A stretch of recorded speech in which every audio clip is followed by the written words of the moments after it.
po the world is getting worse.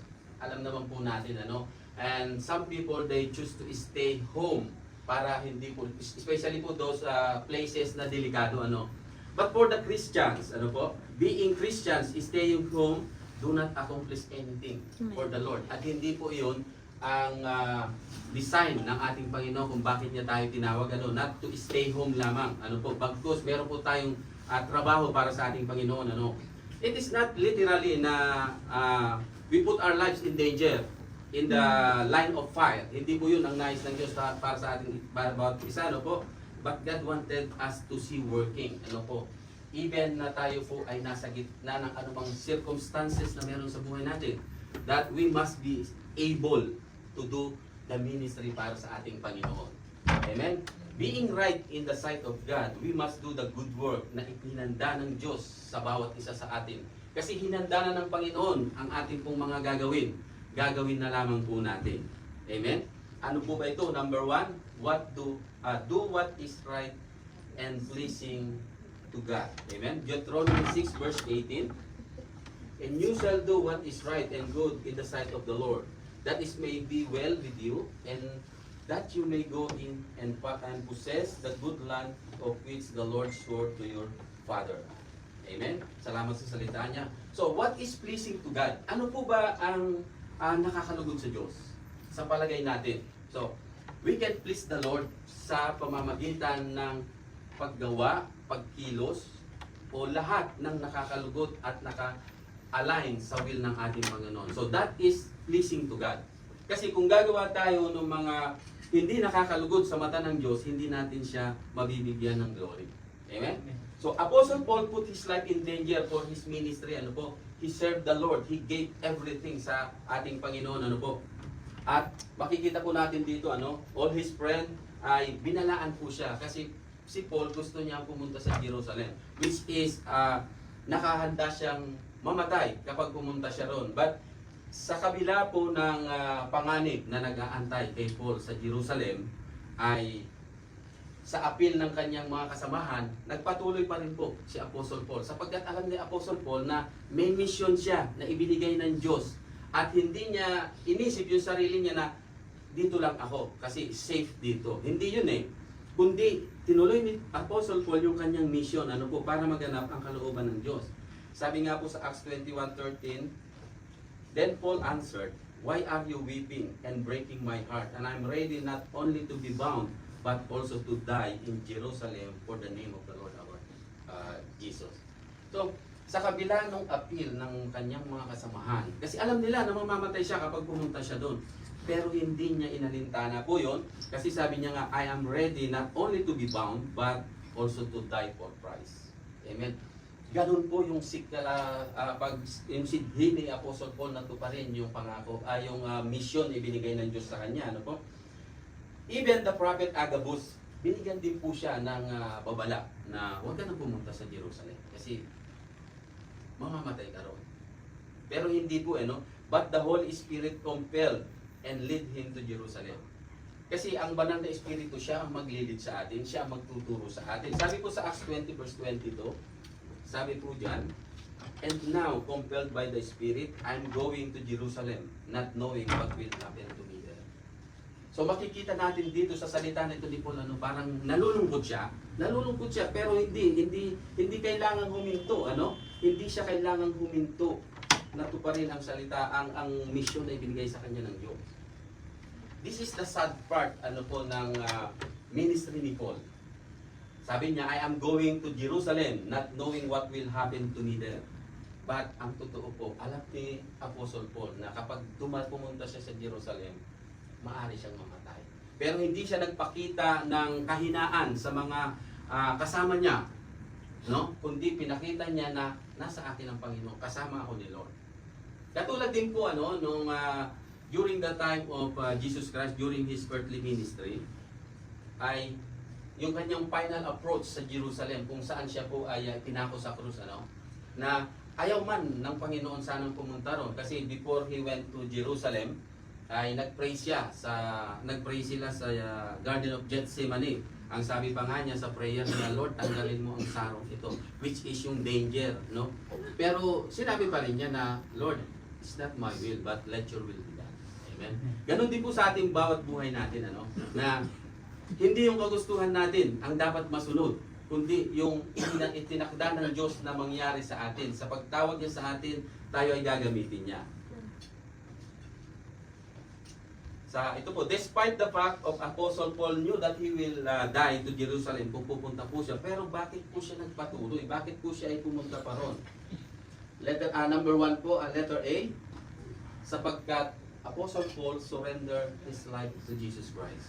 Acts 20 verse 9, I serve the Lord with great humility and with tears, and in the midst of severe testing by the plot of many Jewish opponents. Dahil po dito, Apostle Paul surrendered his life to Christ, and whatever it takes, he will fulfill the given task na ibinigay sa kanya ng ating Panginoong Hesus. Ganun din po ang ating Panginoong Diyos. Jesus did fulfill his earthly ministry even it cost his life. At yun po ang nangyari. Ipinako siya sa cross para sa atin. In Acts 20 verse 24, sabi po dyan, however, I consider my life worth nothing to me. My only aim is to finish the race and complete the task the Lord Jesus given me, and the task of testifying to the good news of God's grace. So iyan po, sabi ni Apostle Paul, hindi niya, kumbaga, okay lang na ako'y mapahamak, walang problema. Matupad ko lang yung pinagagawa sa akin ng ating Panginoon. And Apostle Paul are willing to give his life para sa ating Panginoong Hesus. Because the fulfillment of every mission that God has entrusted to us is the victory of our Lord. Kapag tayo po, kung ano po yung ibinigay sa ating gawain ni Lord, kapag po natin ito nagawa ng tama, ibig sabihin ay ito po yung katagumpayan ng ating Panginoon sa bawat isa sa atin. Amen? Katulad din po ng ating Panginoon, Jesus Christ, napagtagumpayan niya ang kamatayan sa krus. Ibig sabihin ay naging matagumpay ang Diyos. Nailigtas niya tayo sa tiyak na eternal condemnation. Kasi kung hindi po namatay ang ating Panginoon, we are still living in the darkness. Kasi kung makikita natin during when he was praying in the Gethsemane, tinatry siyang attempt ng kaawa. Yung sabi niya, kaya ininsist sa isip niya na, Lord, tanggalin mo itong sarong ito. Ngayon, kung pinagbigyan siya ng Panginoon, hindi siya namatay sa cross, walang salvation sa bawat isa sa atin ngayon. Kaya po, salamat sa buhay at pagmamahal ng Diyos. Tayo po ay nagkaroon ng kaligtasan. God wanted us to fulfill our ministry, whatever it may be. Maliit ba itong ministry na to? Malaki man itong ministry na to? Iyan po ay pinagkatiwala sa atin ng Diyos. Gawin po natin ng tama. Not for everybody one of us here. Hindi po. Hindi para kay pastor, hindi para kay kapatid. Hindi po. Gagawin natin yun for the glory of God. Amen? We know that is difficult. Mahirap po, hindi po madali na mag-serve sa ating Panginoon. Hindi po madali. Yung gumising ka ng maaga, mag-travel ka malayo, especially yung mga kasama nating wala sa city, mahirap po Mahirap, hindi po madali. Sometimes we feel discouraged kapag hindi nangyayari yung gusto natin. And minsan napapagod tayo, nababurden tayo sa mga trials. Pero wag po tayong, do not hesitate. We can do it for the glory of God. Nandyan si Lord na magpapalakas po sa atin. Kapag sabi po sa 2 Timothy, verse 1 to 7, for God has not given us a spirit of fear, but a power of love and of a sound mind. Tao po tayo. We are still in a human flesh. Tayo po ay natatakot minsan. Tayo po ay nasasaktan. Pero sabi nga, God did not give us a spirit of fear, but a sound mind. So alam natin na kung meron man tayong konting pinagdadaang pagsubok, nasaktan man tayo sa salita ni kapatid, because we have a sound mind, maayos yung ating pag-iisip, alam natin na yung ginagawa natin is for the Lord, ay alam natin, maintindihan natin. Kaya nga, may kanya-kanya tayong level of maturity na kapag bago tayo, napaka-sensitive natin, but in the long run, tayo po ay pinalalago ni Lord, ay yung mga maliliit na salita, maliliit na bagay, hindi natin pinapansin. Kasi alam na natin, amen, na ito ay part ng ating ministry.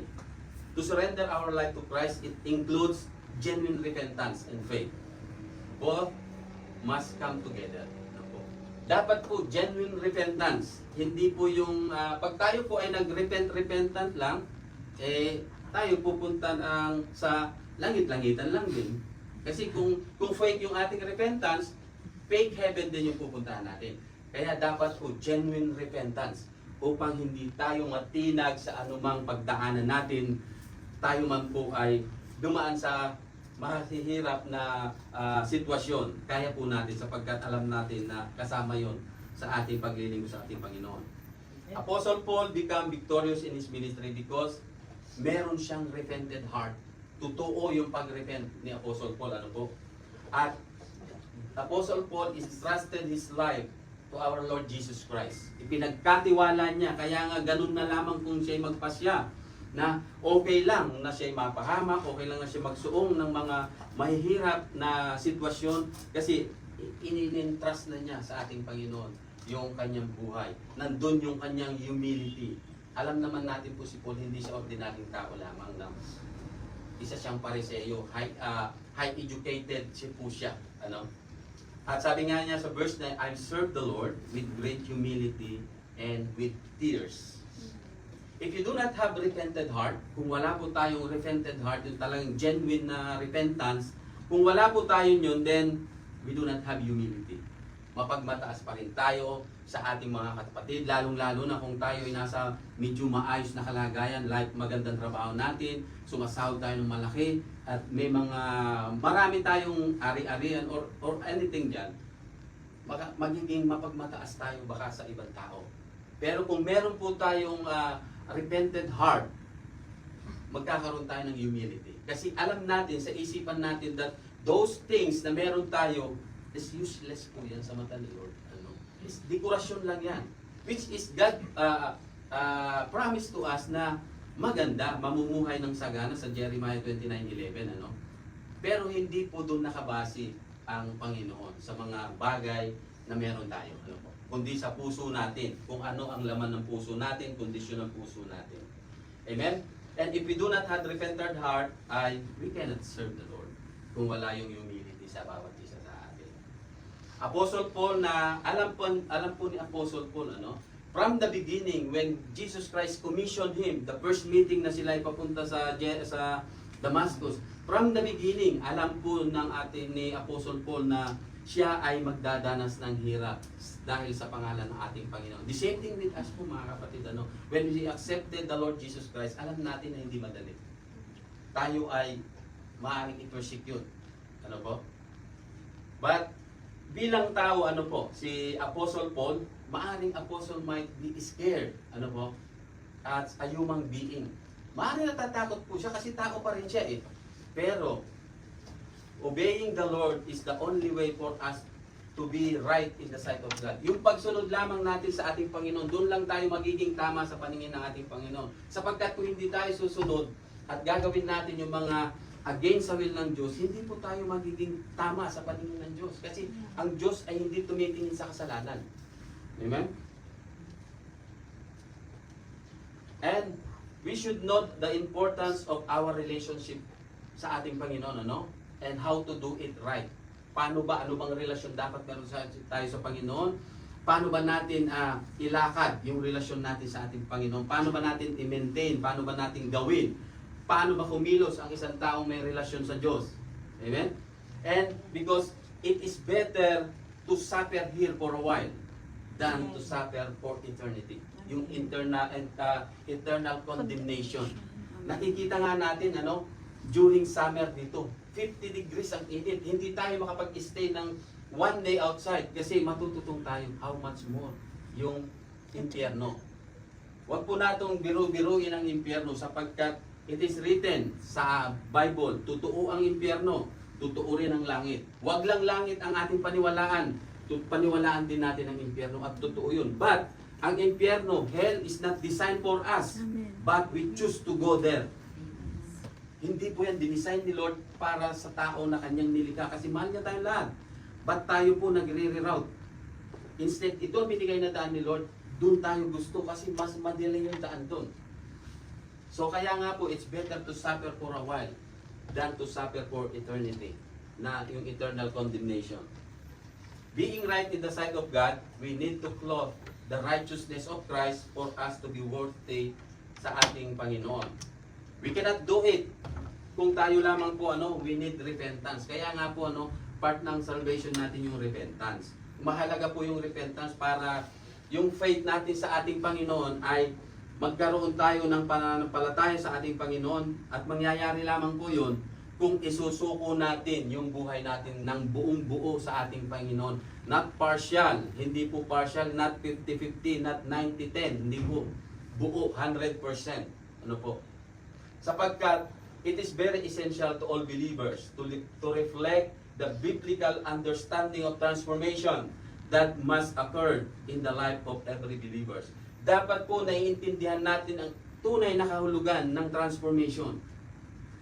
Ang pag sinabi pong transformation, talagang magbabago ka dapat, no? Hindi yung sabi nga na naririnig natin na hindi tayo reform, transform tayo. Amen? Into image and likeness na ating Panginoon. B, turning away from sin. Acts 3 verse 19. Repent therefore and be converted, that your sin may be blotted out, so that time of refreshing you may come from the presence of the Lord. Amen. Turning away from sins, ano pong ibig sabihin? It doesn't mean na, sorry. We are not apologizing to anyone or to anybody, because turning away from sin, dapat po ay naiintindihan natin na we acknowledge that our ways is wrong in the sight of God and totally opposite sa will ng Diyos. Yun po ang tunay na pagtalikod sa kasalanan. Naiintindihan natin na mali yung ginagawa ko, kailangan tayong tumalikod ng 180 degrees, not 360. Kasi babalik din tayo pag 360. So 180 lang. Turning away from sins means it's a complete change of your perspective pertaining the world. So ibig sabihin, complete change. Kung paano mo tingnan ang mundo before, itong mundo na to, ang sarap gawin nito, ang ganda nito, masarap sa katawan. Kung ganun ang tingin natin, yung perspective natin before, then kapag tayo na-transform, dapat yung mga bagay na yun na alam natin hindi makalugot sa Diyos, wala na tayong panlasa dun. Kasi we are transformed into image and likeness na ating Panginoon. Amen? God has its own ways. Meron pong sariling pamamaraan ng Diyos. God has its own ways for us to become right in His eyes. Iyon po yung ating renounce your old life and be transformed. So talikuran natin yung old life natin. Sabi nga nung in 2 Corinthians 5:17, yung pag tayo tumanggap sa Diyos, dapat iba na tayo. Yung luma wala na, bago na tayo sa kanyang paningin. Amen? Turning away from our sin and to do the false promise of this world. Ang mundo po, ang daming promise. But it is a false promise. Deceiving ang mundo. Maaaring bigyan kanya kung ikaw ay may problema, bibigyan kanya ng solusyon na talagang fit na fit, swak na swak doon sa problema mo. Siyempre, igagrab mo. Pero at the end, pag siningil ka na, kasama ka na. Malalayo ka na kay Lord. Hindi po yun.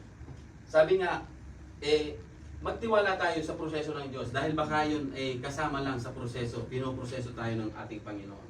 Let's God provide the way we should live pleasing to Him. Kung ano ang binigay ni Lord na pamamaraan sa atin, yun ang gawin natin kasi yun ang pleasing sa kanyang paningin. Amen? Kasi kung hindi yung galing kay Lord, hindi yun makakalugod sa kanya. Letter C, believe and focus to Jesus. Hebrews 12 verse 2. Looking unto Jesus, the author and finisher of our faith, who for the joy that was set before Him endured the cross, despising the shame, and has sat down at the right hand of the throne of God. If we cannot believe Christ, we cannot focus. And if we cannot focus, then we cannot follow and serve the Lord. Kaya mahalaga po yung focus natin. Dapat ang focus natin is hindi sa world, kundi dapat sa ating Panginoon. Amen? So keep our eyes on Jesus from the start to finish. Kasi minsan po may nakikita tayo, may nakakasama tayo na they are very eager, on fire. Talagang naglalagablab yung kanilang pagsiserve sa Diyos, But later on, unti-unting nawawala yung apoy. Bakit? Hindi po sila focus sa ating Panginoon. nadidistract sila, nakukuha yung attention nila, nawawala sila sa ating Panginoon. Kaya po, when we focus to God, kung ano po sinimulan natin, pagpatuloy natin. Amen? Apostle Paul never lost his sight to Christ wherever he headed, even to the face of danger or even to the face of death. So, ibig sabihin, kung tayo ay focus sa ating Panginoon, yung communication natin, andyan, no? Di ba, ang mga sundalo, kapag may mission sila, they have communication, nasa radio, gina-guide sila. Pag nag-lose communication sila, maaari silang mapahamak. So, dapat po focus ang ating attention sa ating Panginoon. Kaya po mga kapatid, we encourage believers to focus on Jesus Christ alone, who is the author and perfecter of our faith. Sa ating Panginoon lang po tayo mag-focus. And it is to remind us to live with joy, knowing that it's not easy, it's required sacrifices. Dapat po may joy sa puso natin sa paglilingkod natin sa ating Panginoon. Sapagkat kapag walang joy sa ating paglilingkod, tayo po'y mapapagod. Kung ginagawa natin yung paglilingkod natin, dahil may purpose lang tayo, personal reason, personal purpose, kapag hindi nangyari yon, madi-discourage tayo at maaaring mapalayo tayo. Kasi hindi po easy, hindi pinangako ng Diyos na walang sacrifices. Jesus endured the pain and suffering at the cross for you, for me, para sa ating lahat. Ano po? Dahil mahal tayo ng ating Panginoon. Our suffering worth nothing to compare with the suffering of Christ. Imagine po natin yun, na yung nagsuffer ang ating Panginoon. Dahil yun sa akin, dahil yun sa inyo, dahil sa ating lahat. Pero baliwala po yun sa Kanya kasi nandun yung pag-ibig niya sa atin. Second, the righteous shall live by faith. Romans 1:17. For in the righteousness of God, it's revealed from faith for faith, as it's written, the righteous shall live by faith.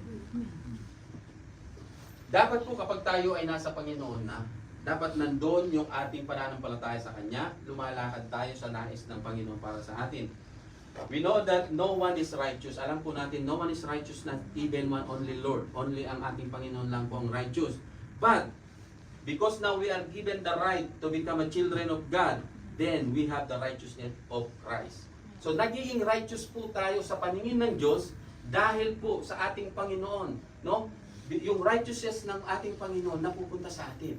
Upang kapag tinignan tayo ng Panginoon, we are righteous kasi nakikita niya yung Diyos, si Kristo sa buhay natin. Nakikita po ba natin ang si Kristo sa buhay natin?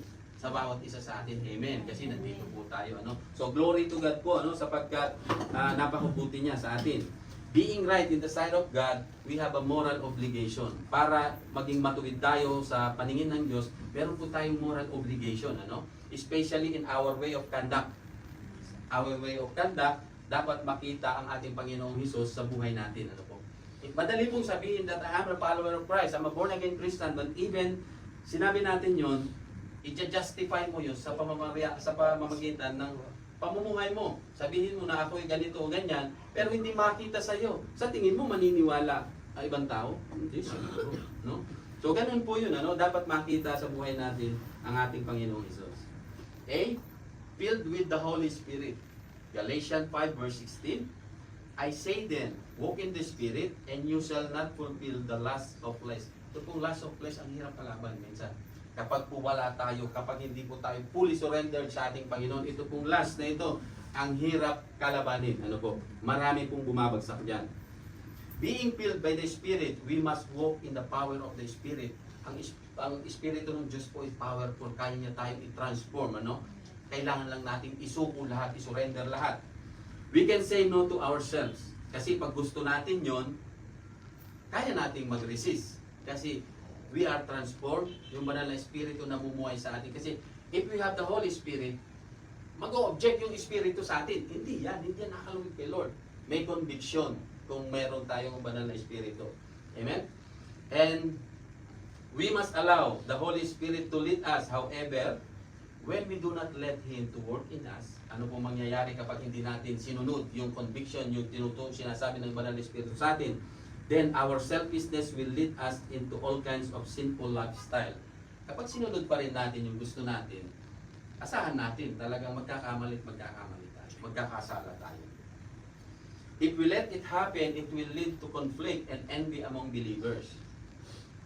Instead, we are live in unity and in love, reflecting the character of Christ. Kaya nga dapat, kaya ba di ba, pag meron na tayong namimit na even hindi natin siya kilala, parang nag-unite yung espiritu natin, no?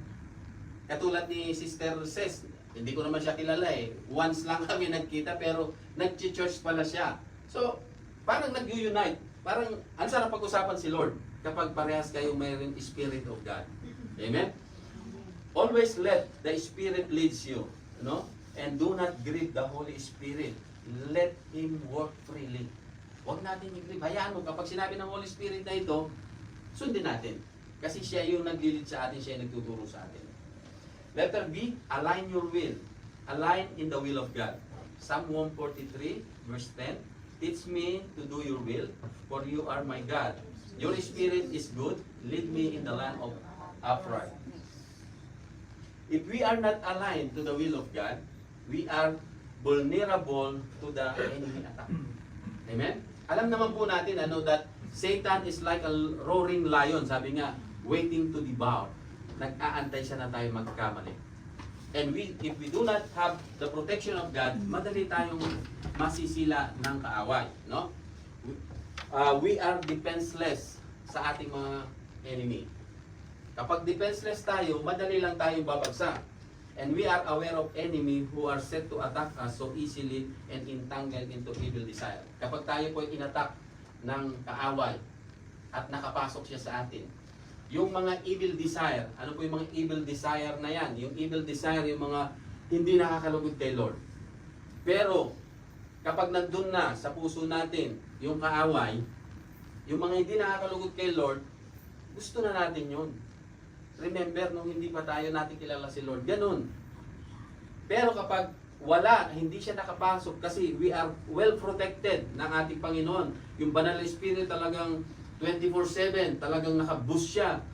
Hindi makakapasok yun. Makita mo pa lang yan, binabalak mo pa lang yan, ika-counter ka na. Huwag mong gawin yan. Huwag mong isipin yan. Hindi tama yan. Ganun ang purpose po. Ganun magkumilos, ganun magprotekta ang ating Panginoon sa atin. Therefore, align your will to the will of God for us to be protected in our thought.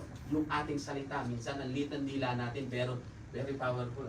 Kayang sumira ng pamilya, kayang sumira ng tao, lahat kayang sumira, and lit-lit niyan. Kaya po, yung mga sinasabi, yung our conduct, kapag po working yung Banal na Espiritu sa atin, we can resist the devil. Kasi sinasabi ng James 4 verse 7, submit yourself then to God, resist the devil and he will flee. Kasi kapag kinas out natin ang devil, lalayas yan. In the name of Jesus, umalis ka. Kapag tayo ay tinitempt, minsan may iniisip tayo hindi tama, mali. Kapag kailangan natin i-cast out yun, kailangan natin i-resist yun.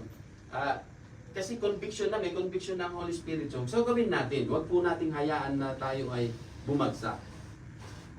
We must acknowledge that no human can claim to be just in the sight of God. Hindi po natin masasabi na I fed 1,000 people, I helped a lot of people, I am a righteous. Wala pong ganun. Hindi po nakabase doon ang basihan ng Diyos. Without the righteousness of Jesus Christ, we never right in the sight of God. Hindi po tayo magiging tama sa paningin ng Diyos without the righteousness ng ating Panginoon. Hindi po sa paggawa natin ng mga mabuti. Kasi ang salvation ay hindi po nakukuha sa paggawa ng mabuti. Different topic po rin. Walk in obedience with God. Deuteronomy 13 verse 16, for I command you today to love the Lord your God, to walk in obedience to Him and keep His command, decrees, and laws.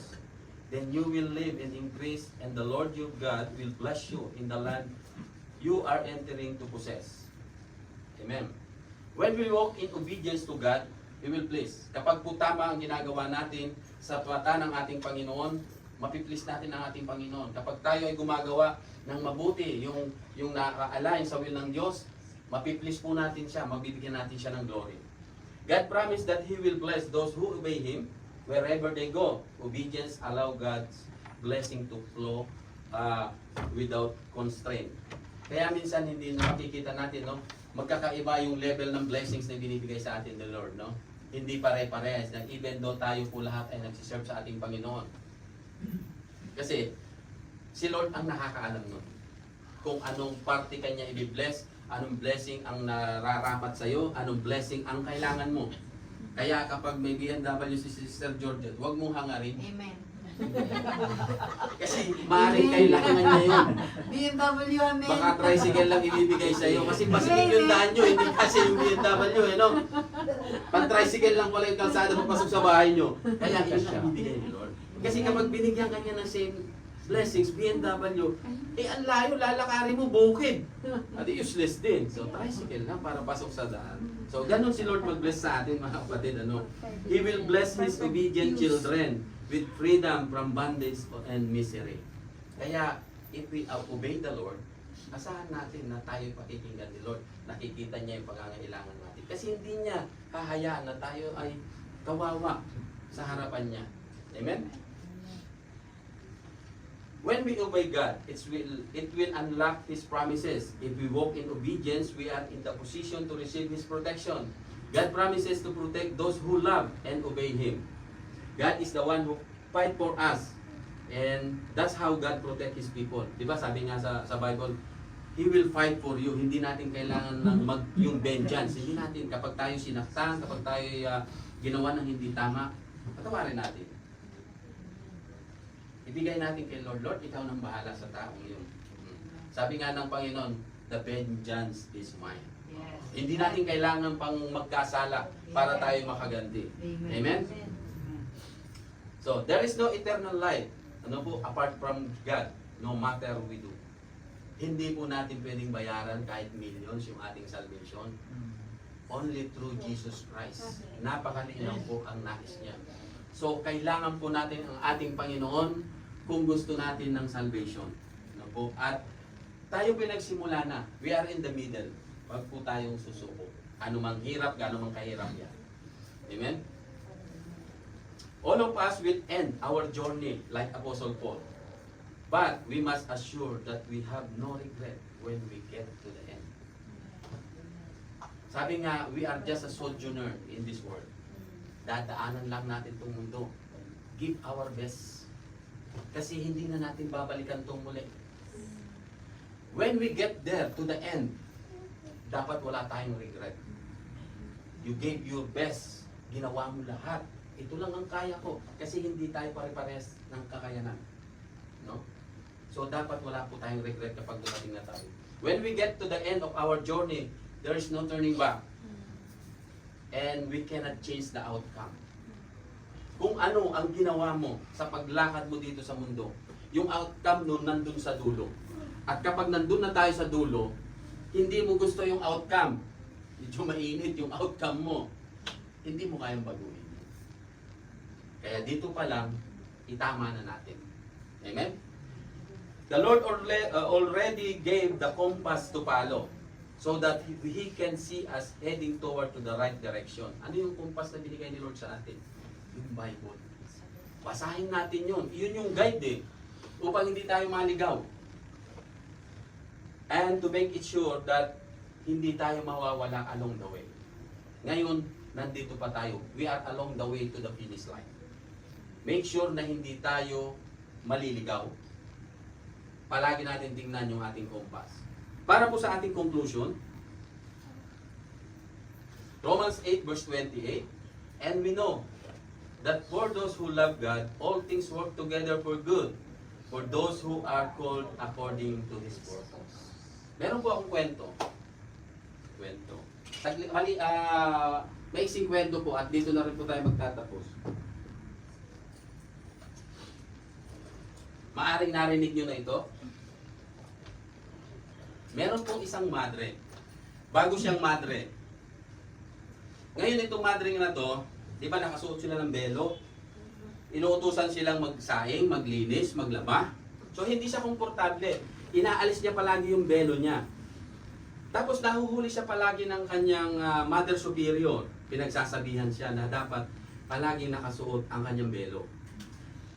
She did many things at many times din siyang nahuhuli ng kanyang mother superior. One time na nahuli siya, pinatawag siya sa opisina ng mother superior. Sabi niya, halika, pasok ka sa opisina ko.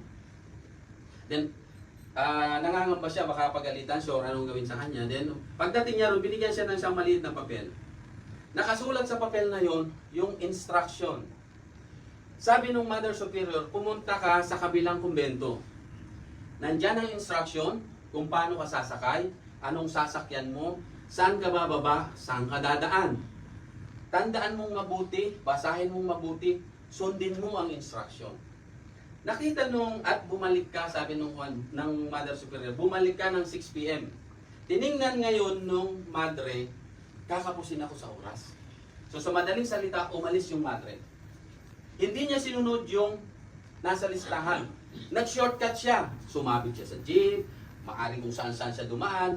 Sa madaling salita, nakabalik siya ng 6 p.m. And she was very proud. Nakaya niya, nabit niya yung time.